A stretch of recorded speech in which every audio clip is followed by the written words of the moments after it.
Hello दोस्तों, स्वागत है आपका अपने यूट्यूब चैनल बी ट्रैवलर पर। दोस्तों, आज की इस वीडियो में हम बात करेंगे हिमाचल प्रदेश के सबसे ब्यूटीफुल प्लेसेस में से एक धर्मशाला ट्रिप के बारे में। इस वीडियो में हम आपको बताएंगे कि आप धर्मशाला कैसे जाएं, धर्मशाला में ठहरने और खाने पीने की क्या व्यवस्था रहेगी, धर्मशाला में एंड धर्मशाला के पास में मैक्लोडगंज में आप कहां पर घूम सकते हैं। साथ ही साथ दोस्तों हम आपको ये भी बताएंगे कि धर्मशाला घूमने आने का बेस्ट टाइम कौन सा रहेगा एंड इस पूरी ट्रिप को कंप्लीट करने में आपका कितना खर्चा आएगा। इस वीडियो में हम धर्मशाला ट्रिप को डे बाय डे समझाने की कोशिश करेंगे, जिससे कि आपको धर्मशाला ट्रिप की डिटेल्स में इन्फॉर्मेशन मिल सके। दोस्तों, इसलिए वीडियो को बिना स्किप किए एंड तक देखिएगा। वीडियो शुरू करने से पहले चैनल को सब्सक्राइब जरूर करें। चलिए दोस्तों, देर न करते हुए शुरू करते हैं।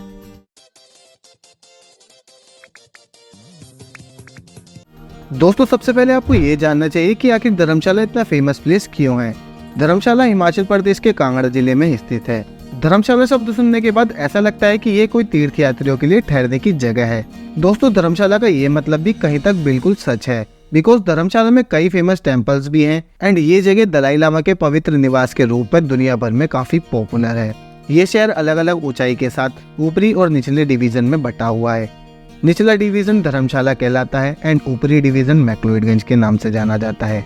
धर्मशाला एंड मैक्लोडगंज टूरिस्ट का अट्रैक्शन का केंद्र जरूर बने रहते हैं। यहाँ पर आपको कई सारे टेम्पल्स देखने को मिलेंगे एंड अगर आप ट्रैकिंग और कैंपिंग के शौकीन है तो आपको यहाँ पर जरूर आना चाहिए, क्योंकि यहाँ पर ट्रैकिंग एंड कैंपिंग भी होती है। एंड वैलीज के व्यू देखने के लिए तो दूर दूर से यहाँ पर टूरिस्ट आते ही हैं, जिसे देखने के लिए आप भी यहाँ पर जरूर आ सकते हैं एंड यहाँ पर आकर अपनी ट्रिप को मेमोरेबल बना सकते हैं।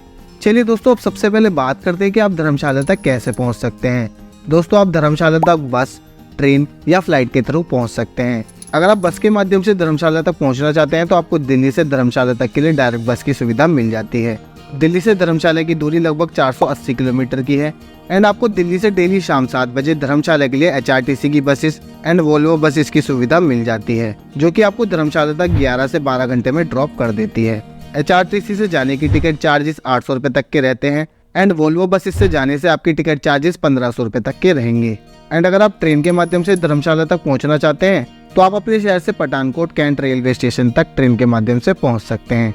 पठानकोट कैंट रेलवे स्टेशन ही धर्मशाला का सबसे नियरेस्ट रेलवे स्टेशन है, जो कि धर्मशाला से लगभग 85 किलोमीटर की दूरी पर है। Pathankot cantt railway station Bharat के सभी बड़े शहरों से ट्रेन के थ्रू वेल कनेक्टेड है। आप पठानकोट कैंट रेलवे स्टेशन पहुंचकर रेलवे स्टेशन के पास से ही धर्मशाला तक बस के थ्रू जा सकते हैं या फिर आप पठानकोट से धर्मशाला तक टैक्सी बुक करके भी जा सकते हैं। अगर आप बस के थ्रू पठानकोट से धर्मशाला तक जाते हैं तो आपको लगभग 3 घंटे लगते हैं पठानकोट से धर्मशाला तक पहुंचने में। पठानकोट से आपको HRTC की बसेस एंड वोल्वो बसेस दोनों तरह की मिल जाती हैं। HRTC की बस की टिकट के चार्जेस 180 रुपए पर पर्सन के रहते हैं एंड वोल्वो बसेस के टिकट चार्जेस 500 रुपए के आसपास रहते हैं। दोस्तों, दूसरा ऑप्शन जैसे कि मैंने आपको बताया कि आप टैक्सी बुक करके जा सकते हैं।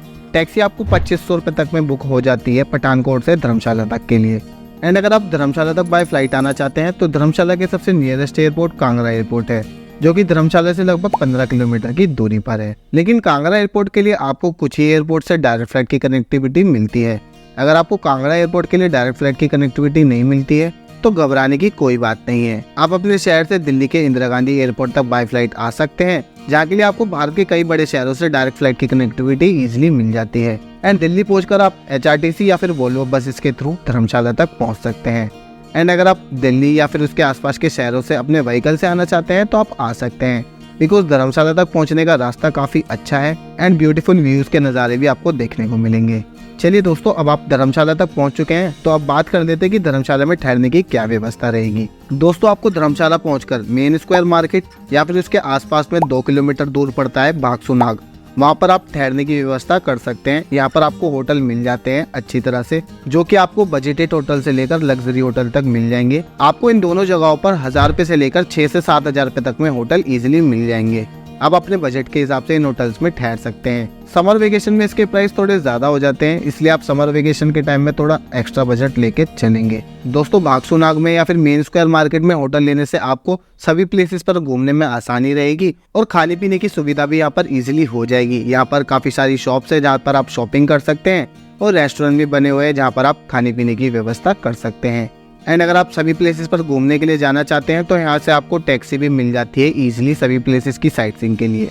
एंड अगर बात करें कि यहाँ पर खाने पीने की क्या व्यवस्था रहेगी, तो आपको यहाँ पर एक नॉर्मल थाली की कॉस्ट 200 रुपए से 250 रुपए तक की आएगी। एंड दोस्तों आप यहाँ पर यहाँ के फेमस मोमोज को जरूर टेस्ट करिएगा, क्योंकि ये यहाँ पर काफी फेमस मानी जाती हैं। दोस्तों अब ये सभी व्यवस्था होने के बाद एंड खाना पीना हो जाने के बाद उस दिन आप सबसे पहले आसपास में बागसुनाग टेम्पल के लिए जा सकते हैं। यहीं से आपकी डे 1 की ट्रिप स्टार्ट होगी। दोस्तों अगर आप बागसुनाग में ठहरे हैं तो आप पैदल ही जा सकते हैं बागसुनाग टेम्पल के लिए। अगर आप मेन स्क्वायर में ठहरे हैं तो आपको 2 किलोमीटर तक का ट्रैक करके जाना होगा, या फिर आप टैक्सी बुक करके भी जा सकते हैं, या फिर आप स्कूटी या फिर बाइक रेंट पर लेकर भी जा सकते हैं। दोस्तों अगर आप 1 या 2 पर्सन हैं और आप स्कूटी या फिर बाइक रेंट पर लेकर जाना चाहते हैं तो आपको यहाँ पर स्कूटी या फिर बाइक रेंट पर 600 रुपए से 700 रुपए तक में मिल जाएगी, जिसके चार्जेस पर डे के हिसाब से रहते हैं। अगर आप स्कूटी या फिर बाइक लेकर प्लेसेस को कवर करेंगे तो आपको रास्ते के ब्यूटीफुल नज़ारे भी देखने को मिलेंगे, जिन्हें आप एंजॉय कर सकते हैं। बागसुनाग टेम्पल बागसू विलेज में स्थित है, जो कि काफी खूबसूरत टेम्पल है। टेम्पल तक पहुंचने के रास्ते में आपको काफी सारी शॉप्स, रेस्टोरेंट एंड होटल्स भी देखने को मिलेंगे। बागसुनाग टेम्पल के अंदर आपको एक छोटा सा वाटरफॉल भी देखने को मिलता है एंड इस टेम्पल की पॉजिटिविटी भी आपको एक अलग ही फील देगी। इस टेम्पल में दर्शन करने के बाद आप इसी मंदिर से आगे बढ़ते हुए बागसुनाग वाटरफॉल के लिए जाएंगे। ये वाटरफॉल मंदिर से लगभग 1 किलोमीटर की दूरी पर है, जहाँ पर आप पैदल भी जा सकते हैं। इस 1 किलोमीटर के ट्रैक में आपको रास्ते के अलग ही नज़ारे देखने को मिलेंगे। धौलाधर वैली के नज़ारे कुछ अलग ही जोन में आपको ले जाएंगे। अब आप 30 से 40 मिनट का ट्रैक करके वाटरफॉल तक पहुंच जाएंगे। बागसुनाग वाटरफॉल काफी ब्यूटीफुल वाटरफॉल है, जो कि धर्मशाला एंड मैक्लोडगंज की तरफ आने वाले हर टूरिस्ट को अपनी ओर अट्रैक्ट करता है। आप इस ब्यूटीफुल वाटरफॉल के नज़ारे देख सकते हैं। यहाँ पर थोड़ी देर बैठकर अपना टाइम स्पेंड कर सकते हैं। दोस्तों ध्यान रखिएगा कि ये वाटरफॉल थोड़ा रिस्की रहता है, इस वजह से यहाँ पर नहाना अलाउड नहीं है। दोस्तों उसके बाद आप वापस मेन स्क्वायर मार्केट की तरफ आ जाएंगे एंड वहाँ से लगभग 1 किलोमीटर की दूरी पर दलाई लामा टेम्पल है, जहाँ पर आप जा सकते हैं। दलाई लामा टेम्पल ब्यूटीफुल होने के साथ साथ तिब्बती एंड इंडियन कल्चर को भी दर्शाता है। मंदिर के अंदर जाकर आपको काफी अलग एक्सपीरियंस होता है, जहाँ पर तिब्बती धर्म को काफी खूबसूरती से दर्शाया गया है। अंदर आपको दलाई लामा से जुड़ी कई सारी चीजें भी देखने को मिलती हैं। दलाई लामा टेम्पल में जाना काफी अच्छा एक्सपीरियंस हो सकता है। यहीं पर आपको मोनेस्ट्री भी देखने को मिलती है, जहाँ पर आप जा सकते हैं। दोस्तों दलाई लामा टेम्पल में दर्शन करने के बाद एंड मोनेस्ट्री में घूमने के बाद आप रात को डिनर करने के लिए जा सकते हैं एंड उसके बाद आप वापस अपने होटल के लिए जा सकते हैं। यहीं पर आपका डे 1 समाप्त होगा। एंड दोस्तों उसके बाद आप नेक्स्ट डे यानी कि डे 2 में आप धर्मकोट के लिए जाएंगे। धर्मकोट मेन स्क्वायर से लगभग 2 किलोमीटर की दूरी पर है। धर्मकोट को मिनी इजराइल के नाम से भी जाना जाता है, बिकॉज इस जगह पर आपको ज्यादातर इजरायली टूरिस्ट देखने को मिलते हैं। एंड धर्मकोट पहुंचकर आपको कांगड़ा वैली के ब्यूटीफुल नज़ारे तो दिखना तय है। अगर आप धर्मकोट तक अर्ली मॉर्निंग पहुंच जाते हैं तो धर्मकोट में एंजॉय करने के बाद आप वहीं से त्रिउंड ट्रैक के लिए भी जा सकते हैं। धर्मकोट से ही त्रिउंड ट्रैक की शुरुआत होती है, जो कि 8 किलोमीटर का ट्रैक रहता है। काफी अच्छा एक्सपीरियंस होगा अगर आप इस ट्रैक को करते हैं तो। रास्ते में आपको काफी खूबसूरत नज़ारे देखने को मिलते हैं, साथ ही ट्रैक का भी एक अलग ही एक्सपीरियंस आपको देखने को मिलता है।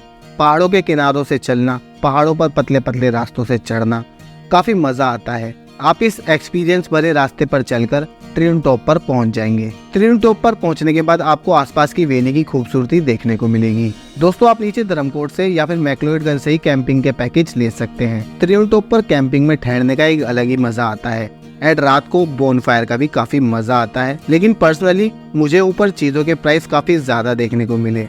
वाटर बोतल के प्राइस 50 रुपए तक हो गए थे एंड मैगी के प्राइस 100 रुपए तक के हो गए थे एंड वॉशरूम की कोई सुविधा नहीं थी वहाँ पर। कैंपिंग करते समय आप इन बातों को जरूर ध्यान रखिएगा, इसलिए आप उसी तैयारी से जाइएगा। आप अपने साथ खाने पीने के लिए नॉर्मल चीजें रख सकते हैं एंड एक वाटर बोतल अपने साथ जरूर कैरी करिएगा। दोस्तों ध्यान रखिएगा विंटर सीजन में त्रिउंड ट्रैक के बंद होने के चांसेस ज्यादा रहते हैं एंड त्रिउंड टॉप पर मोबाइल नेटवर्क भी नहीं आते हैं। अगर आप कैंपिंग के पैकेज लेके जाते हैं तो आपको 1000 रुपए पर पर्सन के हिसाब से कैंपिंग के प्राइस पड़ते हैं। इसमें आपको गाइड की सुविधा भी मिलती है, जो कि ट्रैक के दौरान आपको गाइड करते रहते हैं। आप उस रात बोनफायर में मजे लेने के बाद कैंप में स्टे करिए एंड अर्ली मॉर्निंग उठकर सनराइज का जरूर आनंद लीजिए एंड अपने कैमरे में इस सनराइज को जरूर कैप्चर करिएगा, जो कि वहाँ से काफी मजेदार एंड मेमोरेबल मोमेंट आपको मिल सकता है। एंड उस दिन आपका डे 3 स्टार्ट हो जाएगा। मॉर्निंग में आप वापस मेन स्क्वायर के लिए आ जाइए एंड थोड़ी देर होटल में फ्रेश होने के बाद एंड रेस्ट करने के बाद आप डल लेक के लिए जा सकते हैं। ये डल लेक श्रीनगर वाली डल लेक नहीं है, ये मेन स्क्वायर से लगभग 3 किलोमीटर की दूरी पर है, जहाँ पर आप स्कूटी बाइक रेंट पर लेकर जा सकते हैं या फिर टैक्सी के थ्रू जा सकते हैं। 4 सीटर टैक्सी आपको राउंड ट्रिप के 1000 रुपए से 1200 रुपए तक लेती है। ये डल लेक घुमाकर आपको वापस आपके होटल तक ड्रॉप कर देगी। डल लेक काफी ब्यूटीफुल लेक है जो कि धर्मशाला आने वाले ज्यादातर टूरिस्ट को यहाँ पर आकर एंजॉय करने के लिए मजबूर करती है। आप भी यहाँ पर आकर इस ब्यूटीफुल लेक के आसपास में बैठकर अपना ब्यूटीफुल टाइम स्पेंड कर सकते हैं। दोस्तों, डल लेक में टाइम स्पेंड करने के बाद आप वापस अपने होटल के लिए जा सकते हैं या फिर आप उस दिन अपने शहर के लिए वापस लौट सकते हैं। एंड अगर आपके पास और भी टाइम है घूमने के लिए तो आप धर्मशाला क्रिकेट स्टेडियम के लिए जा सकते हैं या फिर नड्डी विलेज के लिए जा सकते हैं। ये काफी खूबसूरत जगह है और यहीं पर आपकी ट्रिप समाप्त हो जाएगी।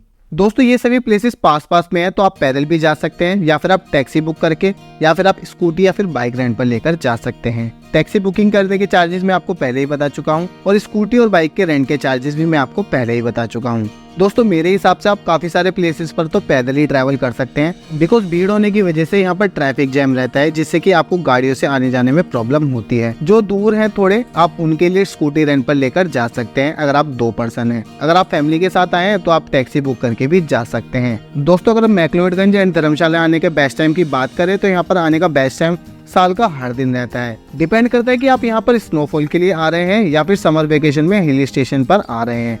समर वेकेशन का टाइम यहाँ पर आपको काफी भीड़ देखने को मिलती है एंड होटल के प्राइस भी यहाँ पर बढ़ जाते हैं समर वेकेशन के टाइम पर। दोस्तों, मेरे हिसाब से अगर आप एक बजट ट्रिप प्लान कर रहे हैं तो आप यहाँ पर जून से अक्टूबर के बीच में आ सकते हैं। इस समय यहाँ पर आने में भीड़ भी कम देखने को मिलेगी एंड प्राइस भी थोड़े कम रहते हैं। दोस्तों, अगर आप यहाँ पर सीजन टाइम पर आते हैं तो आपको मैक्सिमम प्लेसेस पर पैदल ही घूमना चाहिए। दोस्तों, बजट से ही बात कर लेते हैं कि आपका इस पूरी ट्रिप को कंप्लीट करने में कितना खर्चा आएगा। तो दोस्तों, आपका इस पूरी ट्रिप को कंप्लीट करने में एक पर्सन का 5000 रुपए से 6000 रुपए तक का खर्चा आएगा अगर आप स्कूटी रेंट पर लेते हैं या फिर एक दिन के लिए टैक्सी बुकिंग करके भी जाते हैं। तो मैंने इसमें सिर्फ आपके धर्मशाला पहुंचने के बाद का खर्चा इंक्लूड किया है। धर्मशाला से धर्मशाला तक का ही खर्चा मैंने इसमें इंक्लूड किया है। तो दोस्तों, आज की वीडियो में बस इतना ही। आई होप आपको मेरी इस वीडियो से धर्मशाला ट्रिप की पूरी इन्फॉर्मेशन मिली होगी। अगर धर्मशाला ट्रिप से जुड़ा फिर भी कोई क्वेश्चन मुझसे छूट गया है तो आप हमें कमेंट करके पूछ सकते हैं या फिर आप हमें फेसबुक या इंस्टाग्राम पर मैसेज करके भी पूछ सकते हैं। हम वहाँ पर भी आपको इसी तरह की जानकारियाँ देते रहते हैं।